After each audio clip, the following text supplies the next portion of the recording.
Shalom untuk saudara pendengar yang dikasihi Tuhan Yesus Kristus. Selamat siang dan salam sejahtera untuk kita semuanya. Selamat datang kembali di renungan siang dan doa siang pada hari ini. Semoga saudara yang terkasih dalam keadaan sehat selalu. Kiranya damai dan sukacita Roh Kudus melimpah di dalam hati dan pikiran saudara saat ini. Sebelum kita mulai renungan pada siang hari ini, marilah kita bersama-sama berdoa. Bapa di kerajaan sorga, terima kasih atas penyertaan yang Engkau berikan kepada saya atas siang hari yang indah ini. Terima kasih telah memberi saya kesempatan untuk selalu dapat bersyukur atas segala pekerjaan yang aku kerjakan. Maka dari itu, saya mohon sertailah selalu diri ini sepanjang hari ini. Terima kasih atas berkat Tuhan hingga saat ini aku masih bisa merasakan kebaikan Tuhan dan buatlah agar bibirku selalu mengucap syukur kepadamu. Tuhan Yesus Kristus, terima kasih pada saat ini saya masih bisa bekerja. Tuhan, saat ini saya akan memulai pekerjaan saya. Berkatilah pekerjaan ini dan sertailah sepanjang saya selama bekerja pada hari ini, agar menjadi berkat bagiku, bagi keluargaku dan juga tempat saya bekerja. Berkati seluruhnya di siang hari ini agar berjalan dengan baik dan menjadi berkat untuk kami jalani bersama dengan anak Tuhan yang lainnya. Dalam nama Tuhan Yesus, aku berdoa. Amin. Sahabat pendengar sekalian, bacaan renungan dan ayat emas Alkitab renungan kita siang hari ini dimulai. Nats bacaan kita siang hari ini adalah: memulai pertengkaran adalah seperti membuka jalan air, jadi undurlah sebelum perbantahan mulai. Tertulis di dalam kitab Amsal 17 ayat 14. Judul renungan kita hari ini adalah Kisah Seorang Pembunuh. Bacaan kita pada siang ini terambil dari kitab Matius 5 ayat 21 sampai dengan ayat 26.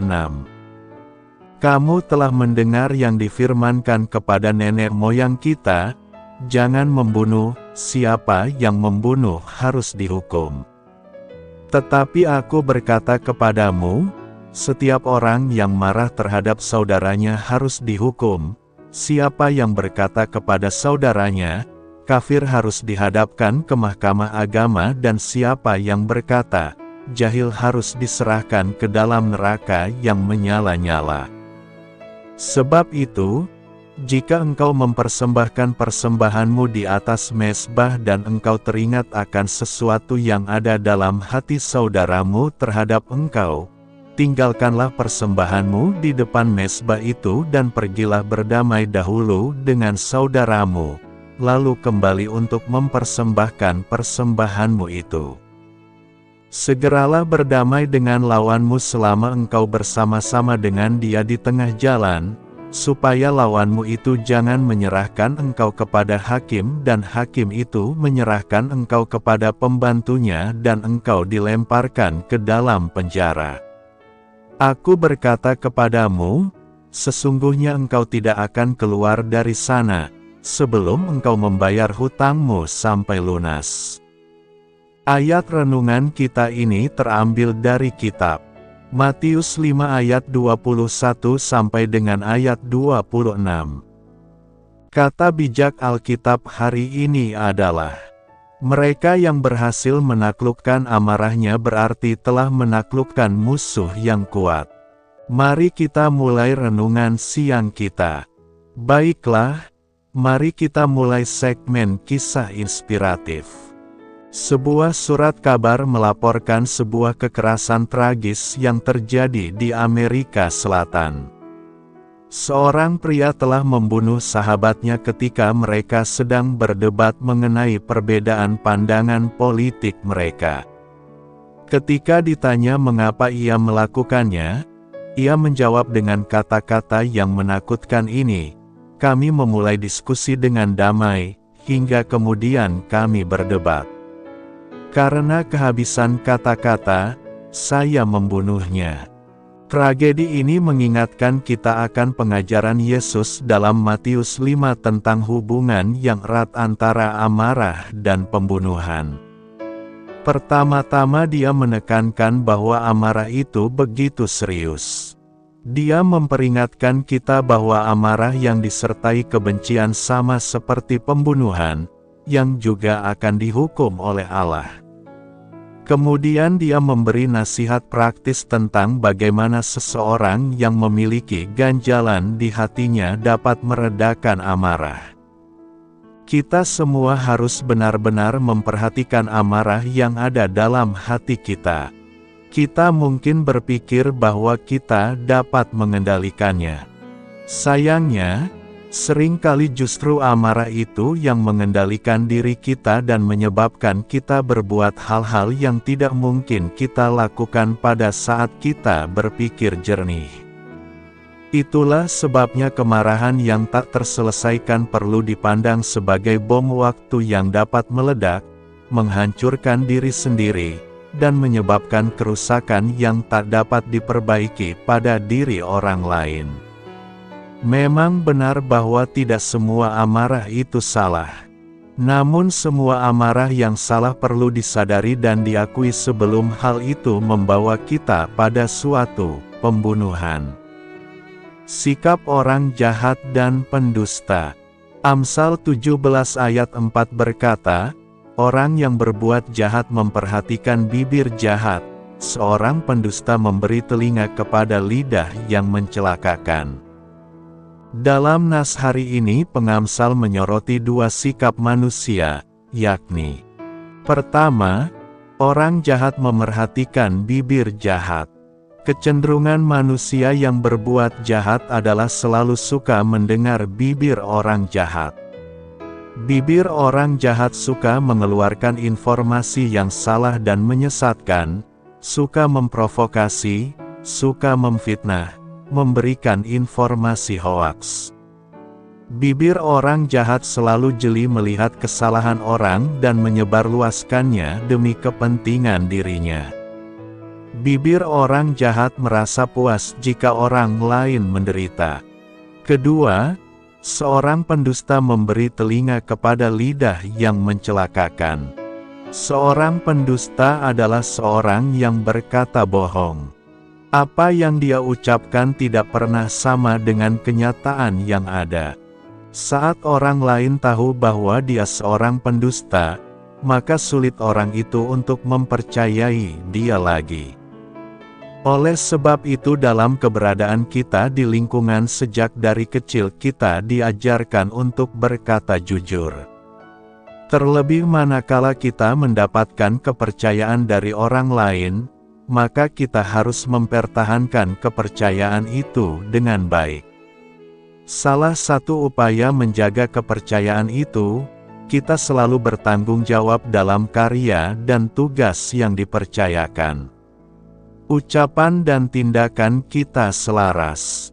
Kita tidak berlaku dusta, melainkan selalu berhati-hati dalam segala hal. Kedua sikap ini tidak perlu ada bagi kita karena kedua sikap ini tidak akan membawa berkat bagi kita, malahan akan membawa kutuk dan kebinasaan. Kita harus selalu berusaha memiliki sikap yang baik antara sesama manusia. Hubungan yang baik antar sesama, antar hamba dan majikan, dalam perkumpulan bisnis dan hubungan persahabatan merupakan tema yang tetap dalam kitab Amsal. Perselisihan merusak aturan dan menjadi sumber kebencian. Seperti yang diungkapkan dalam ayat 4, kejahatan mencari lebih banyak kejahatan dan seperti tanggul yang bobol, yang mengakibatkan banjir. Orang bijak tahu bahwa jalan kejahatan sangat sukar dihilangkan dari pemikiran kita. Padahal, setiap orang selalu mempunyai kecenderungan hati yang jahat. Oleh sebab itu orang yang selalu berbuat jahat terhadap sesamanya sebenarnya orang yang bodoh dan merusak tatanan yang sudah diterima dan jalan yang sudah dibangun dalam hubungan masyarakat manusia. Hidup yang membangun kebersamaan adalah perbuatan yang baik di mata Tuhan. Orang yang selalu hidup dalam membangun kebersamaan adalah orang yang berbahagia, sebab dalam hidup sehari-harinya selalu disertai Tuhan. Siapkah kita hidup pada jalan Tuhan setiap harinya? Hidup dengan melakukan kebenaran dan kasih kepada sesama. Hidup yang senantiasa memuliakan dan mengagungkan Tuhan.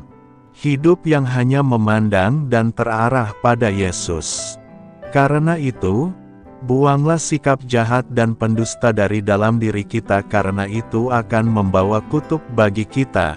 Sebaliknya bangunlah sikap yang baik dan ramah kepada sesama agar kita beroleh kebahagiaan dan keselamatan kekal. Pentingnya takut akan Tuhan. Amsal 14 ayat 26 berkata, "Dalam takut akan Tuhan ada sandaran yang teguh, bahkan ada perlindungan bagi anak-anaknya."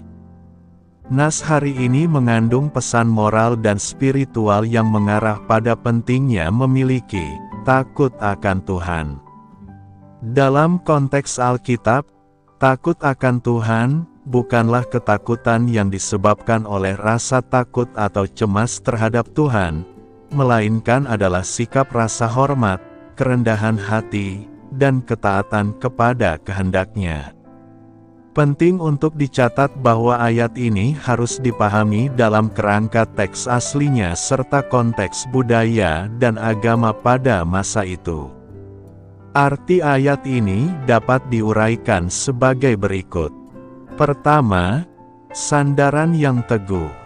Ayat ini menyiratkan bahwa ketika seseorang memiliki takut akan Tuhan, mereka memiliki dasar yang kokoh untuk mengandalkan dalam hidup.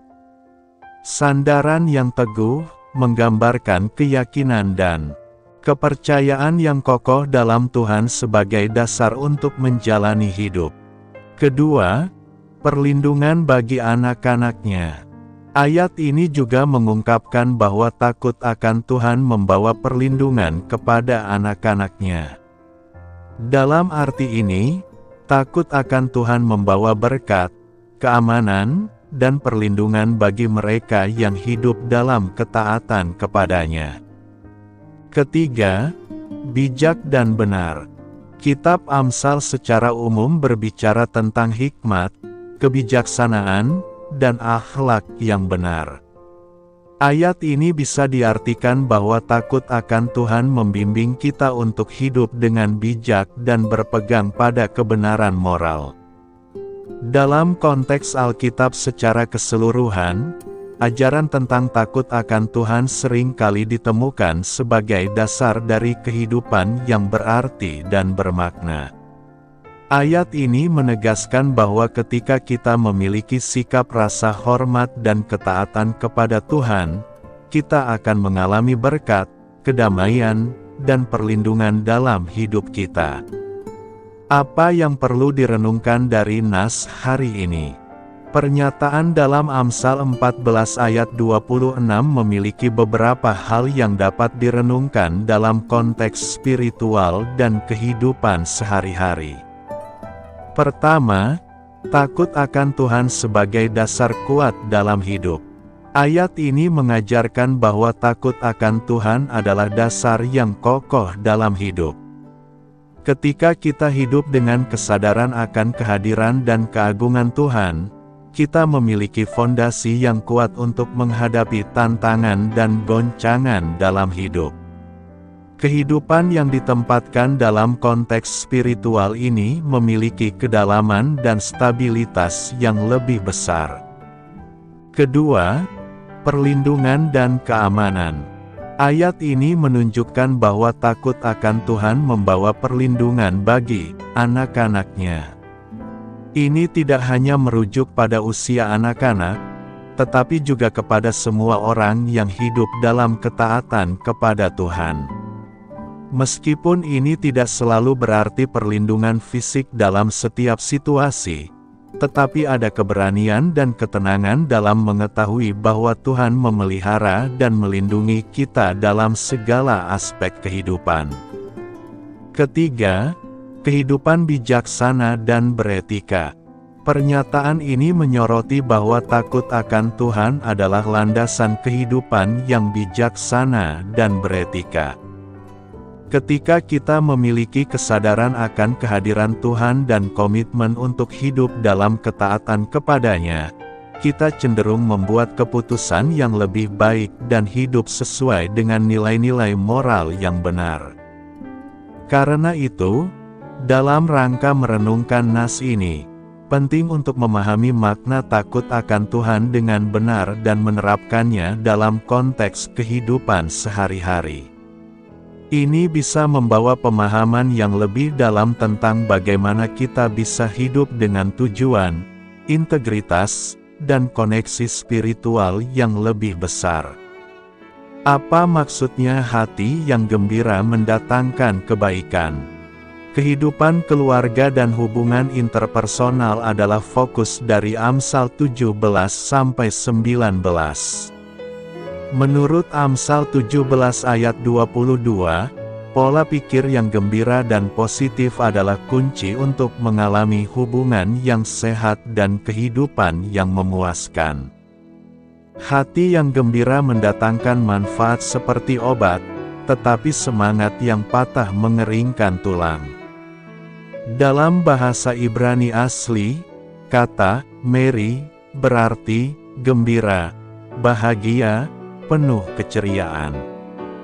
Hati adalah batin, pikiran, emosi, dan kemauan seseorang. Hati yang gembira adalah obat yang manjur, kata Amsal 17 ayat 22 dalam English Standard Version. Obat adalah sesuatu yang mengobati atau meringankan gejala penyakit. Sebuah komentar menyarankan, hati yang ceria menyebabkan kesembuhan yang baik, sebagai terjemahan literal yang tepat. Alkitab.net berbunyi, hati yang gembira mendatangkan kesembuhan yang baik.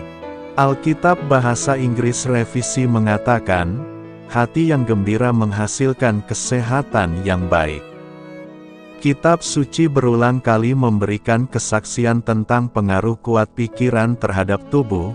Hati yang tenteram menuntun pada tubuh yang sehat. Iri hati itu seperti kanker di tulang, kata Amsal 14 ayat 30.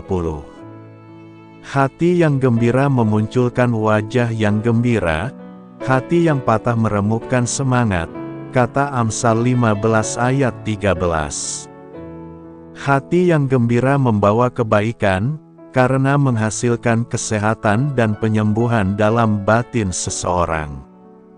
Sebaliknya, semangat yang patah melemahkan kekuatan seseorang.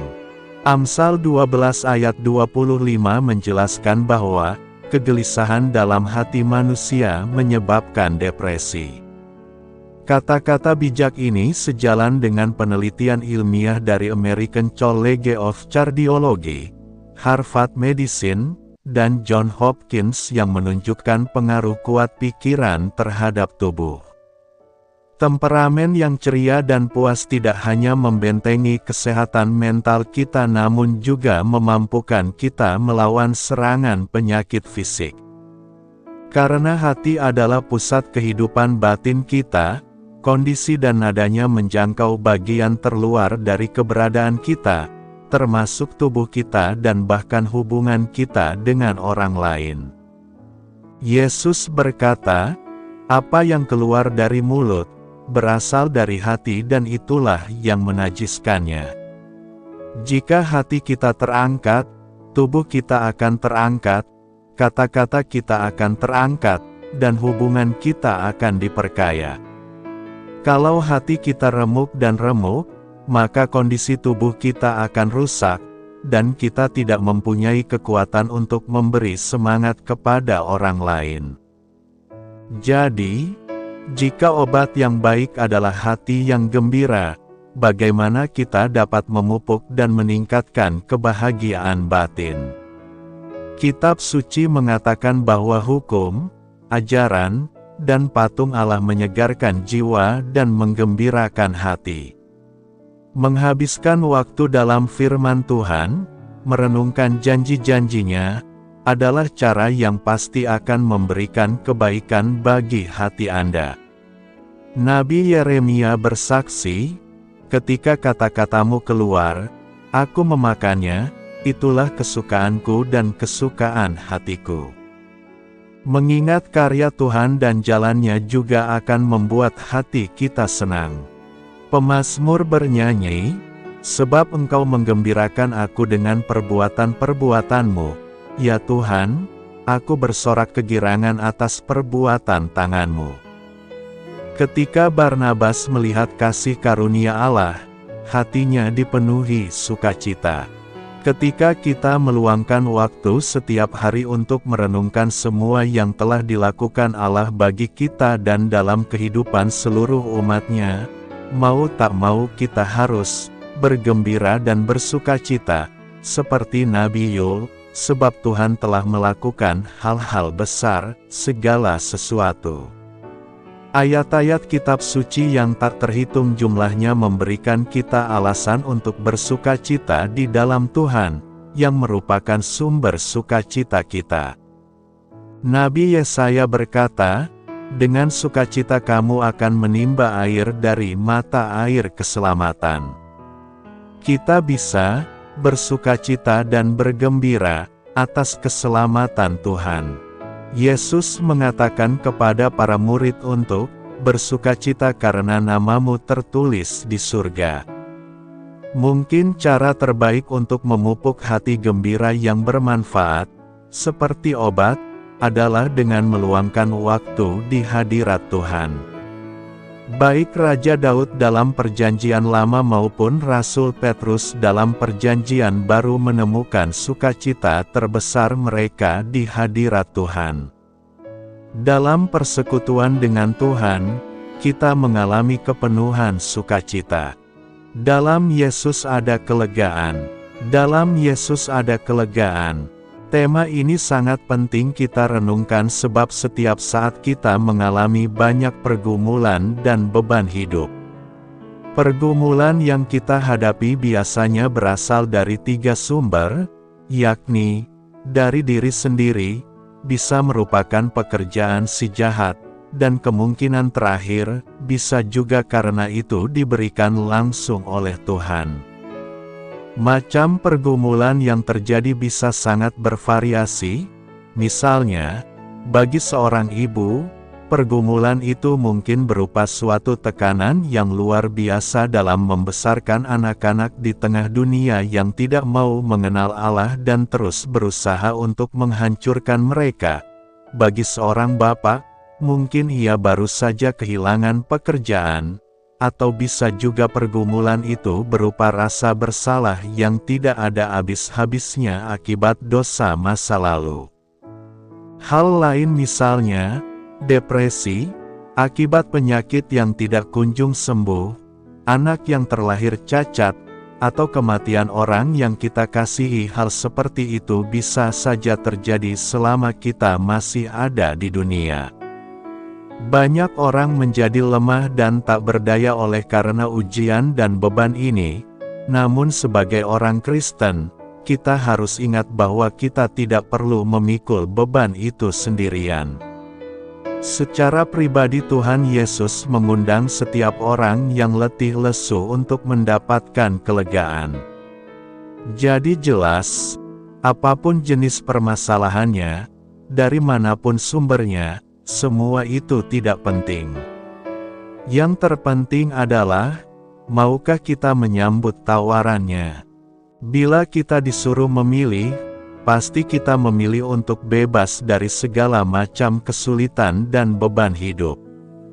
Namun bagaimana kita tahu bahwa Tuhan Yesus Kristus dapat menanggung beban kita bila kita tidak pernah meletakkan beban itu kepadanya? Bagaimana kita dapat berkata bahwa Dia memberikan kepada kita kelegaan, kalau kita selalu berusaha mengangkat beban itu sendiri. Dan biasanya setelah melewati berbagai kesulitan itulah, Ia menggemburkan hati kita sehingga menjadi tanah yang subur dan siap mengalami pertumbuhan. Di sisi lain hal itu biasanya akan membuat kita semakin bergantung kepadanya. Seringkali kesulitan yang diizinkan Allah di dalam hidup kita sangat tidak menyenangkan, sehingga kita sering berdoa supaya Dia menyingkirkan kesulitan itu. Namun ketika kita melihat kembali masalah itu, dan menyadari segala hal yang Tuhan ajarkan kepada saya lewat berbagai masalah itu. Sebagai orang percaya, kita selalu diperhadapkan pada dua pilihan ini. Apakah aku akan membiarkan kedagingan kita berkuasa, atau kita akan menunjukkan iman sebagaimana yang dikehendaki oleh Allah? Setiap kali kita mendapatkan beban yang berat, ingatlah bahwa Tuhan Yesus mengundang kita untuk menyerahkan beban kita kepadanya. Apakah yang harus kita lakukan agar hidup kita mendapat kelegaan dari Tuhan Yesus? Pertama, kita harus datang dengan merendahkan diri di hadapan Tuhan. Agar hidup kita terasa lega, maka pertama kita harus mau datang menjawab undangan Tuhan Yesus.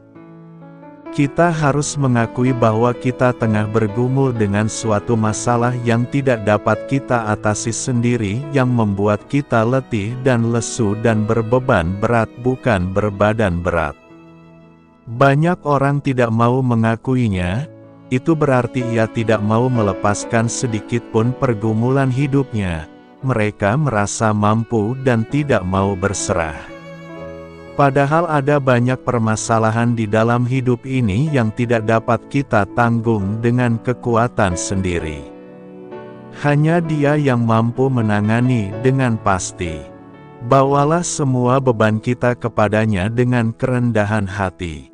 Lalu rasakanlah pertolongannya yang selalu siap menyertai kita.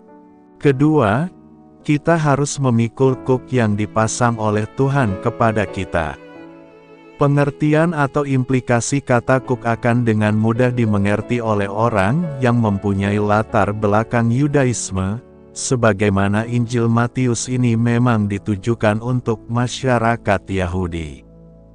Dalam upacara bar mitzvah, seorang anak Yahudi yang berumur 12 atau 13 tahun wajib menjalani upacara untuk menjadi anak hukum. Dalam upacara ini, secara simbolis anak itu melakukan aliyah, atau naik dan bemah, atau menghadap mimbar untuk menerima kuk hukum Taurat. Jadi inilah gambaran secara tradisional dari hukum yang dilukiskan sebagai pikulan kuk. Yesus memberikan gambaran upacara itu kepada murid-muridnya, dan menyatakan bahwa kuk yang dipasangnya itu ringan. Tidak seperti hukum Taurat yang telah mereka kenal, bahwa Yesus telah mereformulasi hukum Taurat yang rumit itu. Menurut Rabi Yahudi, bahwa ternyata hukum Taurat itu ternyata berat dan membebani, karena sifatnya itu lahiriah atau kasat mata. Tuhan Yesus menyatakan bahwa ahli Taurat dan orang Farisi telah meletakkan beban berat, mempersulit dan menambah hukum-hukum Musa, yang bukan berasal dari Tuhan tetapi dari tradisi rabinik. Tetapi kukatauhalaka yang diberikan Kristus ini enak, karena sifatnya berbeda dengan hukum Taurat yang menekankan hal-hal lahiriah yang telah dipahami oleh orang Israel secara turun-temurun sebagai tuntutan tradisi yang mengikat. Sedangkan, hukum Kristus yang lazim disebut hukum kasih itu merupakan rangkuman dari seluruh hukum Taurat, di mana hukum kasih yang diperkenalkan oleh Tuhan Yesus itu tidak bertentangan dengan hukum Taurat. Yesus menyatakan sifatnya yang lemah lembut dan rendah hati. Ketiga, kita harus belajarlah dari Yesus. Agar hidup kita terasa lega, maka setiap hari kita harus belajar kepada Yesus. Bagaimana caranya? Kita harus mau setiap hari merenungkan dan menyelidiki kebenaran firman Tuhan.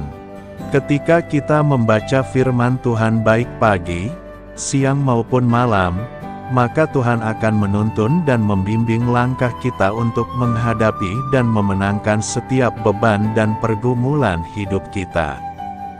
Belajar berarti kita mau dibekali dengan kekuatan firman Tuhan untuk menghadapi ujian hidup agar kita lulus dan menang.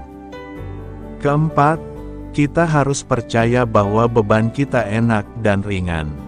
Allah tidak berkata bahwa Dia akan menghapuskan segala beban kita, namun di ayat 29, Dia berjanji untuk memberikan kelegaan bagi jiwa kita. Dan kuk yang diberikan Tuhan Yesus itu adalah enak dan ringan. Mengapa enak dan ringan?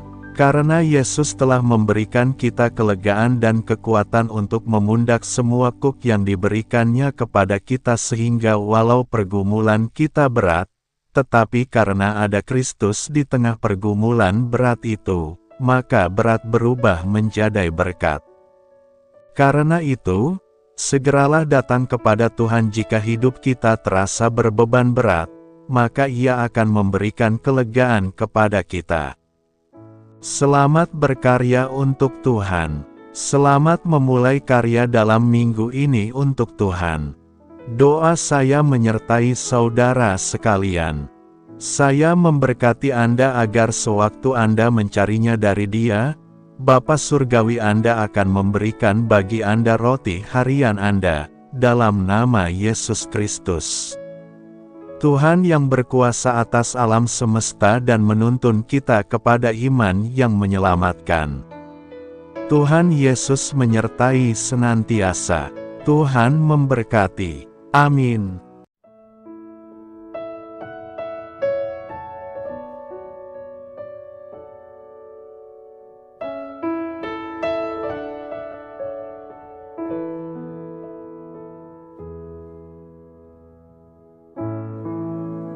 Demikianlah renungan firman Tuhan pada siang hari ini. Semoga menjadi kekuatan di dalam hidup kita dan menjadikan kita pribadi yang lebih sukses. Sebelum kita memulai aktivitas hari ini, marilah kita berdoa. Bapa kami yang ada di sorga, terima kasih atas kasih dan kebaikan Tuhan yang begitu besar buat kami.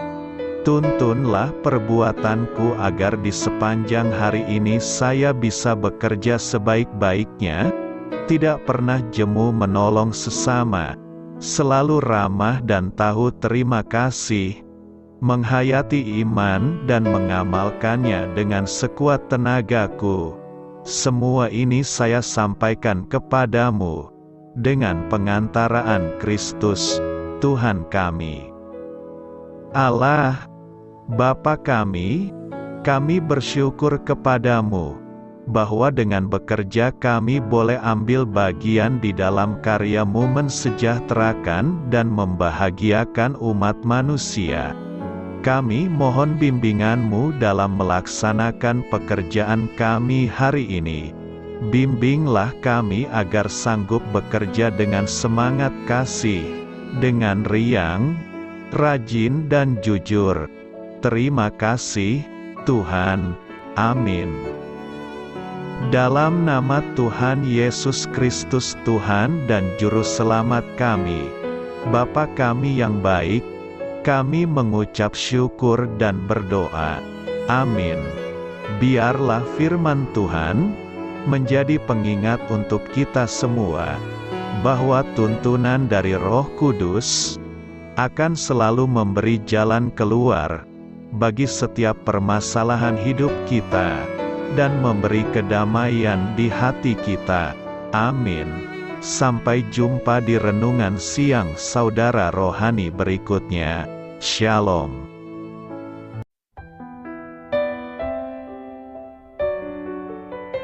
Halo untuk semua pendengar saudara rohani yang terkasih di dalam nama Tuhan Yesus Kristus dimanapun berada. Mari dukung kami, tim redaksi Renungan Harian Saudara Rohani dengan cara memberikan bantuan, kritik dan masukan. Saudara dapat memberikan masukan melalui kolom komentar di bawah atau mengirim kepada kami langsung melalui email yang tertera di layar Anda, saudararohani@gmail.com. Jika saudara terberkati melalui renungan ini, saudara dapat mendoakan kami dan memberikan bantuan lainnya dengan mengirim email kepada kami. Saya berdoa agar saudara sekalian bahagia dan sehat selalu. Amin.